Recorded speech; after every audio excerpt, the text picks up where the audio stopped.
Good morning, DJ. How are you, buddy? I'm doing well. How are y'all? Well, I got to tell you, man. I mean, it was fun to see you scoring. It was fun to see you score a touchdown. It was fun to see the 2-point conversion. It just felt like something special was happening at the end of the game.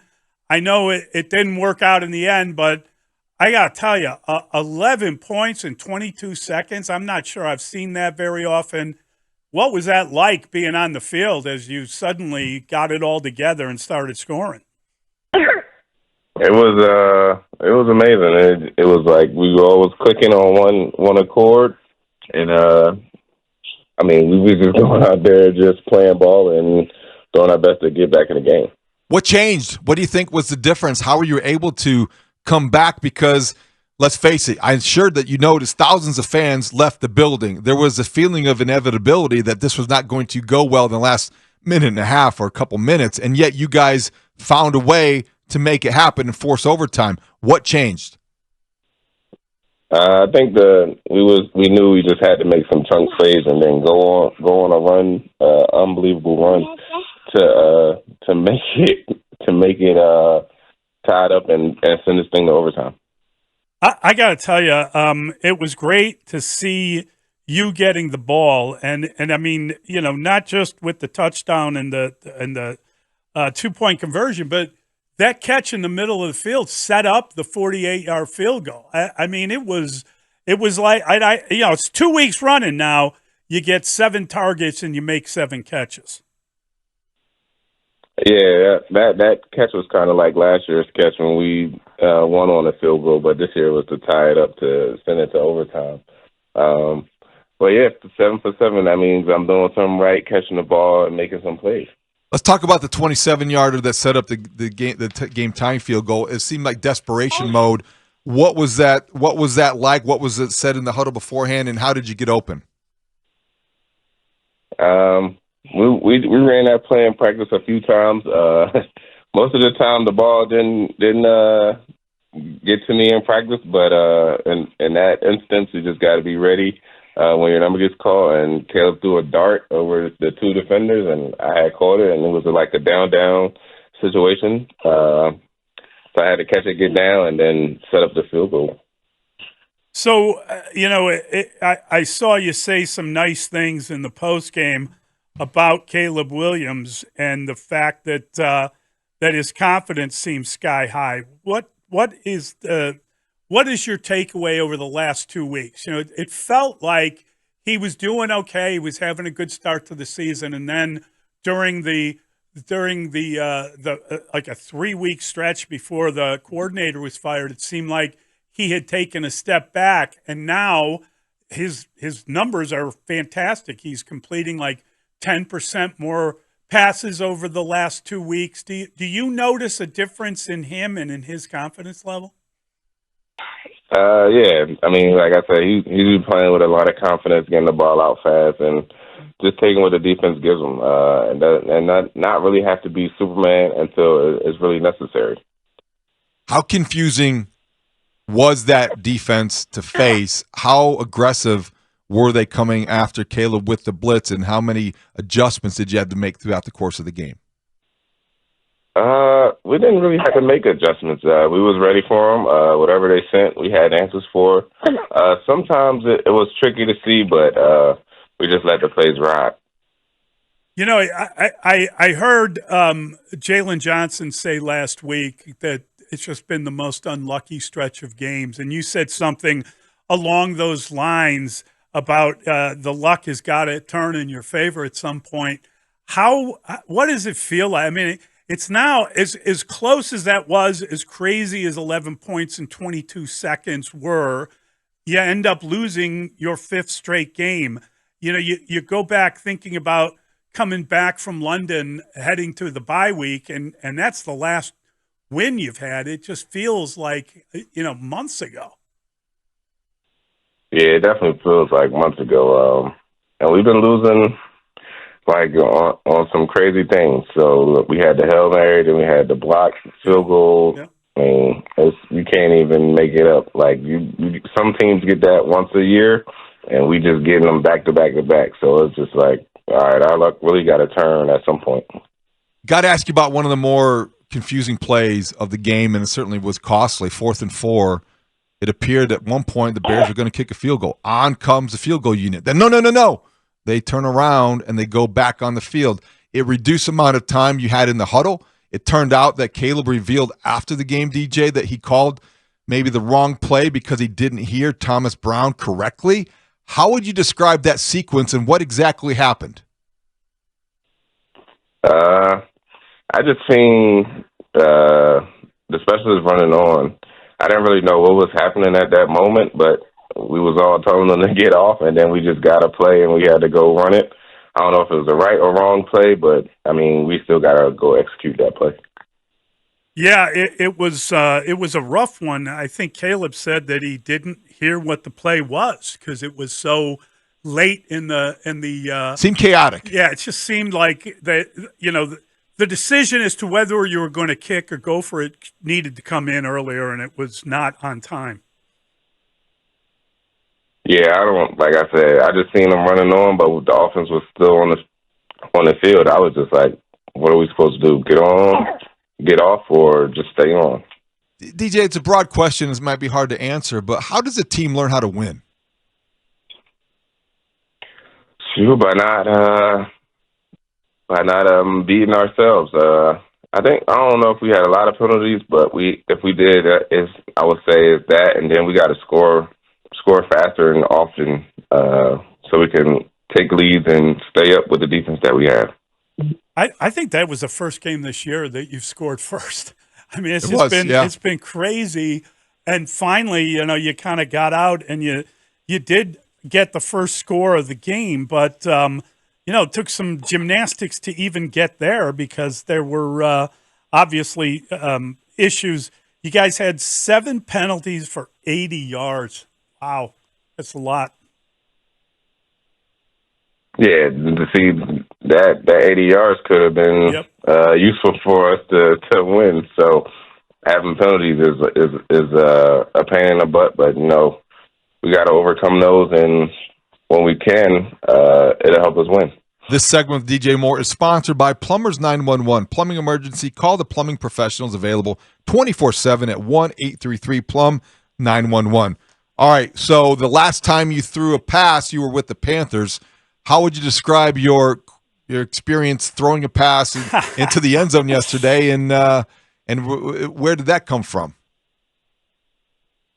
I mean, it was fun to do. I thought I was going to be able to get home either a catch or a PI, which I think it should have been DPI, but that's neither here nor there.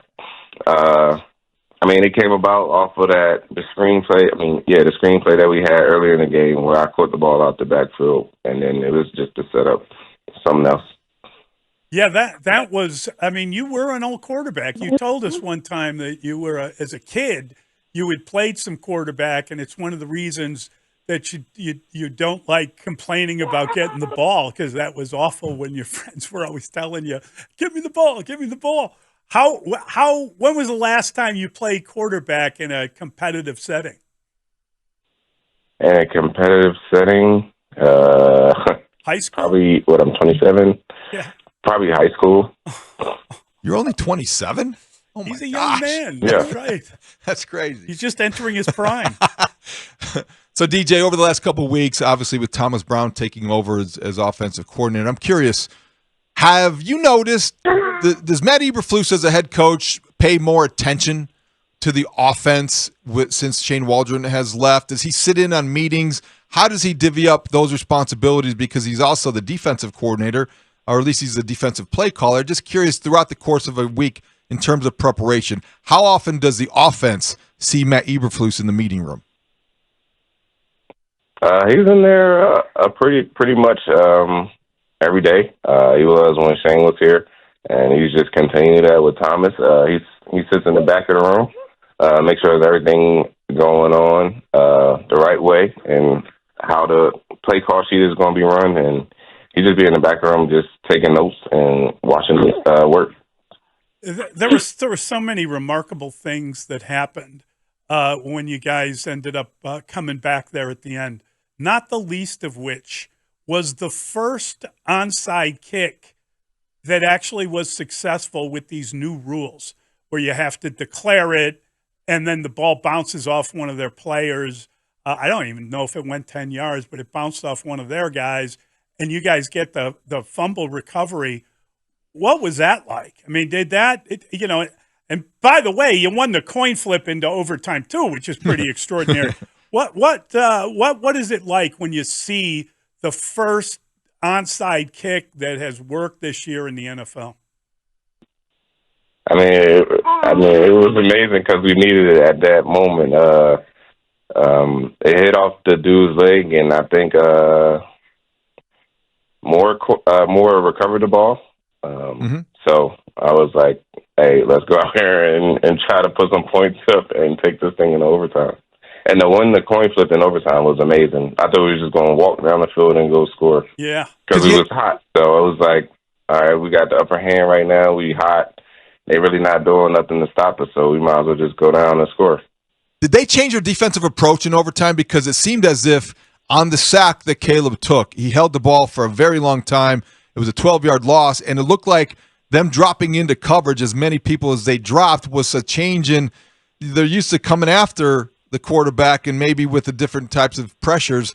Was that a different approach for the Vikings? And because that was a key play in the game. Yeah, I felt like they all just dropped back in the coverage, and I mean it was tough because I forgot how many eligibles we had going downfield, so it was tough to get open because everybody was in like a zone. So I was like, oh man. Yeah, I got to tell you, I'm kind of happy that you're playing on Thursday. I don't know if you are, and that's a quick turnaround, but you're in Detroit. You know they're having a hell of a year, and they've been good at home, but you've got them Thursday in Detroit. It's obviously Thanksgiving.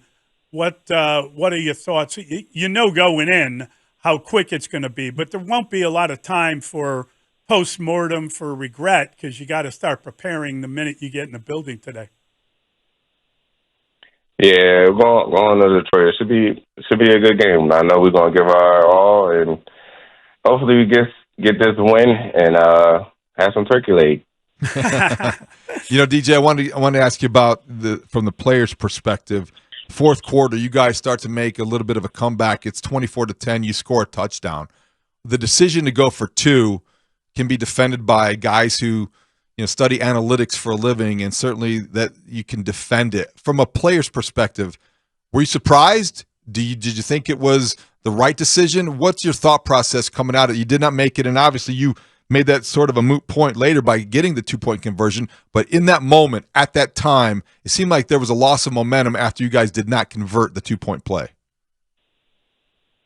Yeah, going into it, I think we knew we was going to do the 2-point play both times. So it was just the fact of executing, and the first one we didn't.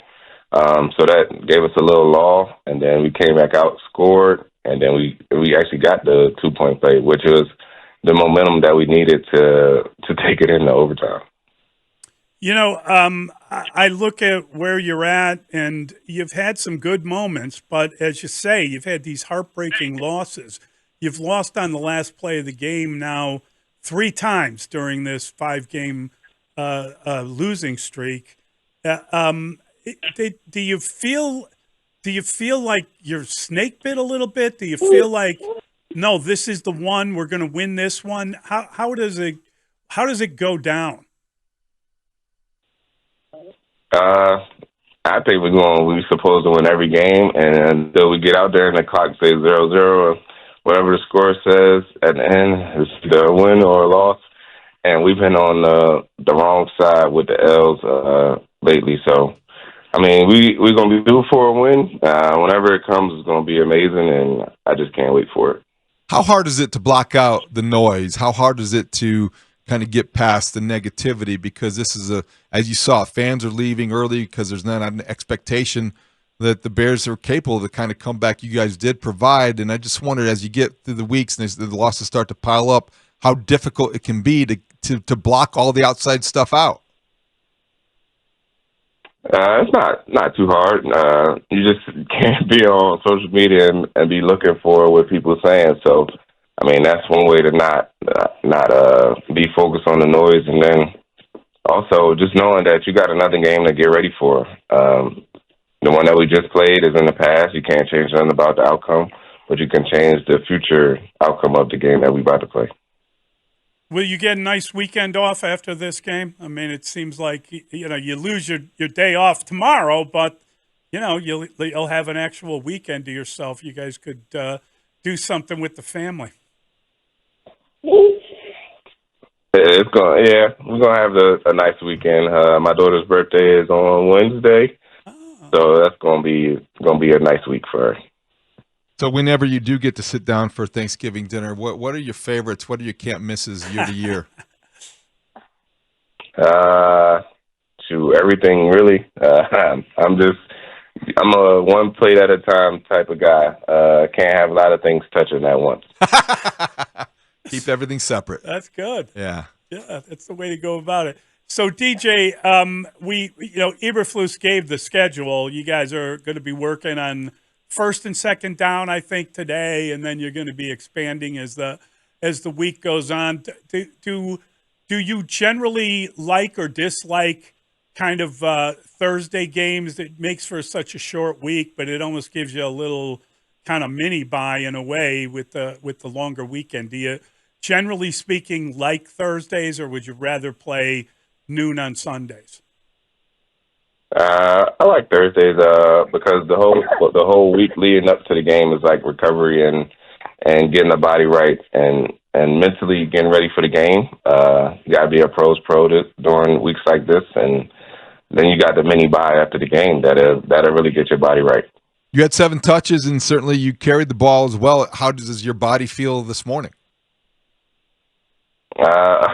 Sore. I was out there trying not to take hits, but I got hit a few times, and body's a little sore today. That's not unusual. It seems like you've been getting hit pretty hard all year. Yeah, I don't know what's up with this year. I just been getting hit for real, like harder than the last couple of years. Is that the best defense you've played this year? I can't say that right now. We still got Detroit to play and some other teams. So, but right now, that was probably like the trickiest defense by what they do. Great stuff, DJ. Thank you, buddy. You're always pro's pro when it comes to coming on with us. We appreciate it. Thanks a lot, DJ. Happy Thanksgiving. Yeah, thank you. And happy birthday to your daughter. Yeah. It's great. Thank you. I'll tell her when she wakes up.